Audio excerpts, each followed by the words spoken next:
We all know, but still pay insufficient attention to the frightening scenario of a comprehensive cyber attack, which would bring to a complete halt to the power supply, transportation, hospital services, our society as a whole. The COVID-19 crisis would be seen in this respect as a small disturbance in comparison to a major cyber attack.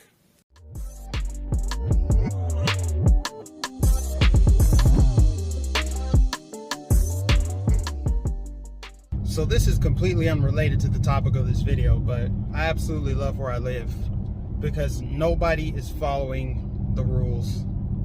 And when I mean nobody, I don't literally mean nobody, but a big chunk of people, and it's growing by the day. Every time I go out, I just left Home Depot, people are not playing along. There's a giant sign inside of the Home Depot that says you must wear a mask, and people just walk right by that sign, and I love it. I love to see it. So I just wanted to just share that and not really brag about where I live, but just say that where you live is so important, and how you vote locally will have a bigger impact on your life than what happens nationally. It doesn't mean national politics doesn't affect you. It just means local plays a much bigger role. So just something to keep in mind.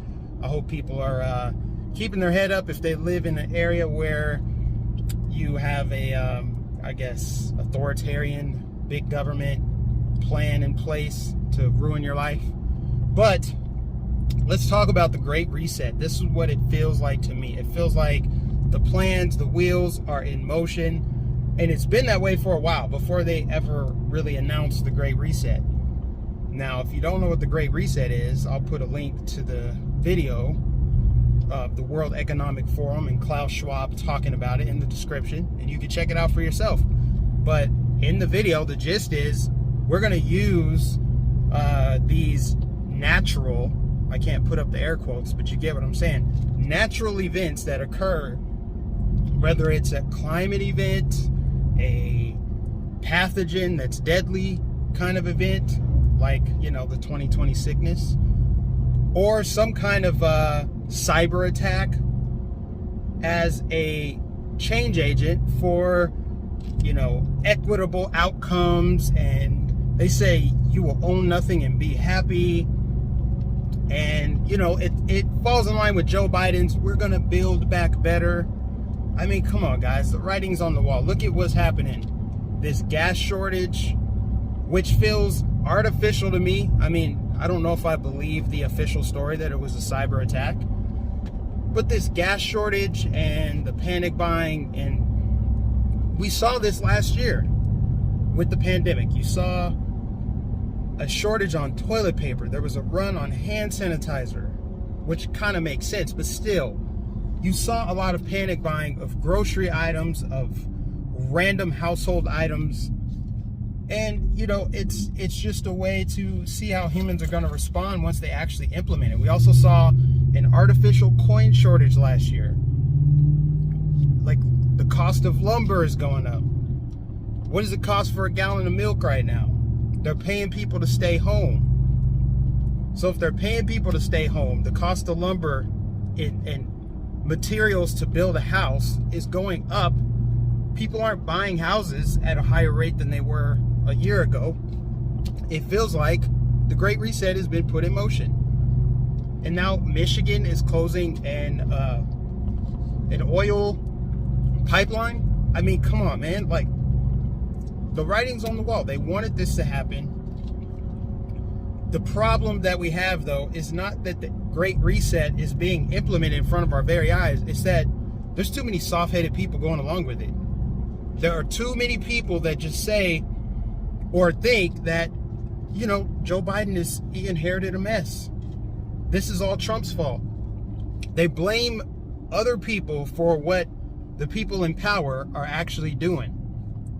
And quite frankly, I don't let it bother me anymore. It kind of is what it is, which is why I said a couple weeks ago that, you know, maybe the best thing to happen is we just split into two countries. We split into two nations, and where you live is your area to either defend or move to an area that aligns with you best. Because I don't really feel like there's going to be much of a change happening in blue states. I feel like those are conquered territories at this point. It's states like Florida and Texas and Georgia that are pretty much up for grabs. I mean, Republicans got to hold the line, conservatives do. People gotta relocate and help bolster the voting bloc for Ron DeSantis and other GOP leaders across the country. You have to do that, because I don't see this getting fixed. I don't see these problems working themselves out. I see that lines have been drawn in the sand. People are more polarized than ever before, which is what they want, people to be divided, so that they don't see that we're all being screwed over. If we're all fighting over stupid things, we'll never actually get to the problem and dig it up by the root.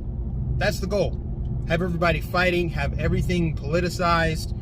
This is why your television programs are just that, programming, commercials, programming, selling pharma products, selling junk food that destroys your body, destroys your immune system. Fear, of course. Fear is basically worshipped by people on the opposite side of this debate. They live their life in fear, and they want everyone else to subscribe to that fear, which is why I can't really live next to them. Going back to why I'm so happy I live where I live, because people are not falling for the programming. Maybe they were at first, but every time I go out, I see less people living in fear. More people are waking up. So I just think that this great reset is what we're seeing right now. Again, gas shortage, food shortage, the globalist people like Bill Gates buying up land, the push for a new norm to be created while they invert reality, telling you that we can go back to normal if we implement all these new things, these vaccine passports and the mask wearing. That's going to be ongoing. That's not going to change. That is what the new normal is. It's not going back to normal. It's a new normal. So that's the Great Reset in a nutshell, is creating a new normal. And that new normal is more quickly being implemented in blue states and red states. So where you live plays a big role in whether or not you are experiencing this Great Reset. And make no mistake about it, of course, this is just speculation, but isn't it ironic that it's affecting, this gas shortage is affecting red states? Georgia, the Carolinas, Florida, Alabama. What a coincidence, right? The timing of it all. The banning of fossil fuels is on the agenda, right? We're gonna transition away from fossil fuels. So what better way to transition away from fossil fuels than to hit middle-class people where it hurts? The people that consume the most fossil fuels, hit them where it hurts, right? Make it impossible for them to drive and get where they need to go because they don't have gas. They can't access gas. It goes right in line with their agenda. It's almost too perfect. So yeah, Great Reset. That's what we're seeing right now. Don't be surprised by it. Just watch this Klaus Schwab, World Economic Forum, Great Reset. You know, either this was their plan all along, or they have amazing foresight. Because remember, Event 201, that was put on by the World Economic Forum, Bill and Melinda Gates Foundation, John Hopkins. I mean, come on. They put that on right before the pandemic hit, but oh, that's just a coincidence, Mike. Don't be a conspiracy theorist. Yeah, give me a break. Anyways, my channel should be back tomorrow, Thursday. I don't know for sure if that's going to happen, but that will be the 7-day mark of my strike for medical misinformation. So I should be back on my main channel tomorrow, but appreciate everybody that's supporting me on my second channel. Guys, obviously share this, get it out on social media, try to get some more subscribers on this backup channel for me. God bless you. Thank you for tuning in. I'll catch you in the next video.